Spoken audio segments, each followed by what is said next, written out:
Why is the £5 million set aside for inquiries no longer being allocated, but instead delivered on an opt-in basis? The girls we are talking about, Mr. Speaker, are predominantly white. The men who preyed on them were predominantly Muslim. What happens when a government is more afraid of being called racist than protecting vulnerable children?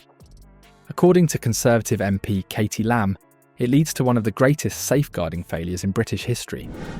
Today we're analysing Lamb's explosive speech to Parliament, where she directly accused Labour of covering up systematic abuse of young girls by rape gangs.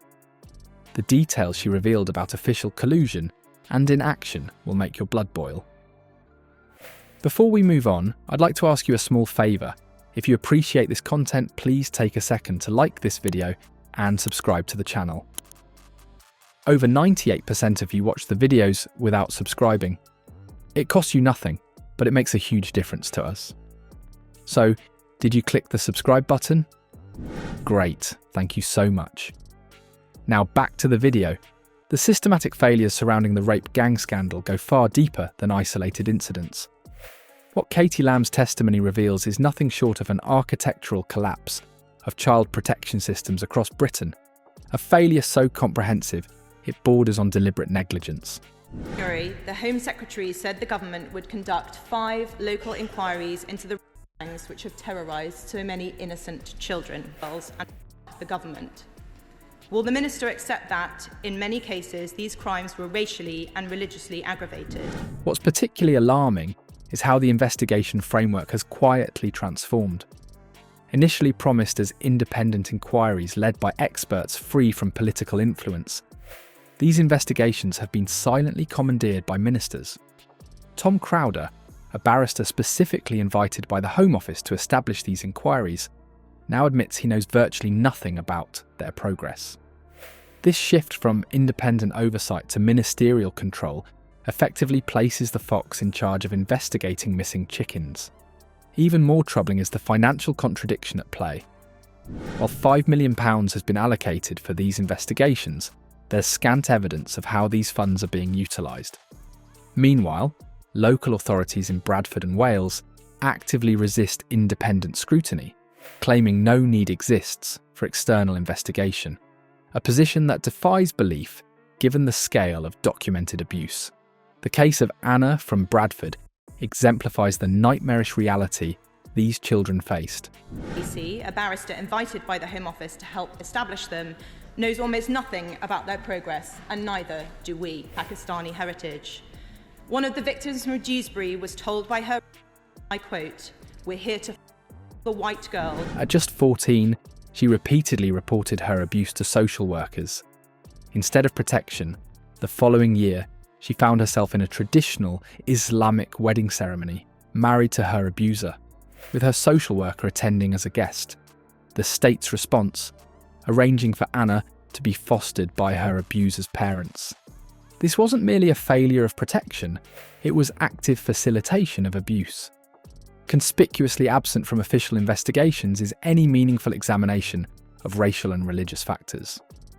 Despite victims being predominantly white girls and perpetrators predominantly Muslim men of Pakistani heritage, these aspects were systematically scrubbed from reports, sacrificing truth on the altar of misguided sensitivity. Perhaps most damning is the complete absence of accountability for officials involved. Consider Shabir Ahmed, the Rochdale gang ringleader, who simultaneously worked as a welfare rights officer for Oldham Council. Why is the framework for local inquiries now being led by ministers rather than by independent voices such as Tom Crowther? And what does the government intend to do about local leaders who say there is no need for an independent inquiry, like in Bradford or in Wales?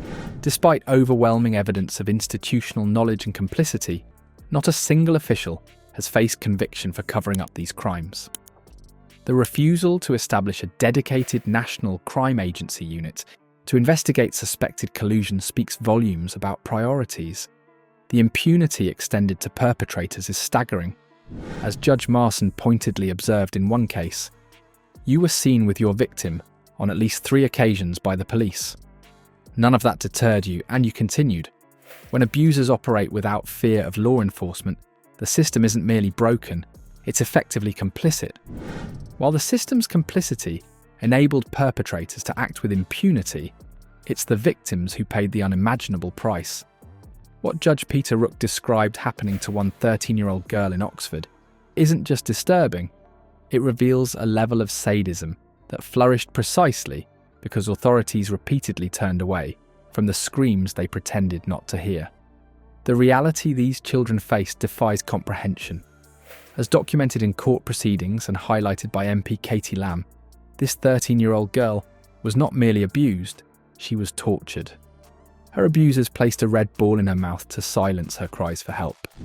Why is the £5 million set aside for inquiries no longer being allocated, but instead delivered on an opt-in basis? The girls we are talking about, Mr. Speaker, are predominantly white. The men who preyed on them were predominantly Muslim. When she desperately attempted to defend herself with a lock knife, a child fighting against multiple adult men, they responded with breathtaking cruelty, striking her with a baseball bat before using that same weapon to violate her body. This isn't just abuse, it's sadism, enabled by institutional indifference. What's equally disturbing is how victims became criminalised by the very systems meant to protect them. Rather than receiving care and protection, these children were dismissed as troublemakers, their reports of abuse minimised or outright ignored. Their trauma was compounded by authorities who recorded sexual exploitation as consensual, despite involving children far below the age of consent. This perverse reclassification allowed officials to wash their hands of responsibility, while abusers continued their predation unchecked. The long-term impact on these children cannot be overstated. Many now suffer from severe post-traumatic stress disorder, substance abuse problems, and profound difficulties forming healthy relationships. Their childhood stolen, they enter adulthood carrying wounds that may never fully heal, psychological scars inflicted not just by their abusers, but by the systemic betrayal of those charged with their protection. Katie Lamb's parliamentary testimony highlighted another troubling dimension: the racial and religious elements that created additional barriers to intervention. With victims predominantly white girls and perpetrators predominantly Muslim men of Pakistani heritage, authorities became paralysed by fear of being labelled racist. This created a perfect storm where political correctness trumped child protection, leaving vulnerable children exposed to predators who understood and exploited this hesitation. To address this catastrophic failure, Lamb proposed concrete amendments: mandatory quarterly publication of ethnicity data to ensure transparency, termination of parental rights for convicted sex offenders, and classification of rape gang membership as an aggravating factor during sentencing to ensure harsher punishments. These measures aim to close the gaps that allowed thousands of children to fall victim to organised predation. What we've witnessed through Katie Lamb's impassioned speech in Parliament is nothing short of a watershed moment in British politics. Her demands cut through partisan noise with brutal clarity. A full national inquiry, criminal investigations into officials who enabled these atrocities, and protective amendments that would fundamentally reshape how we combat these crimes. The amendments she's proposed, quarterly publication of ethnicity data, termination of parental rights for convicted offenders, and harsher sentences for gang membership, aren't just policy tweaks. They represent the last hope for thousands of victims still awaiting justice after decades of institutional betrayal. Britain now faces its moment of moral reckoning. Will we finally act?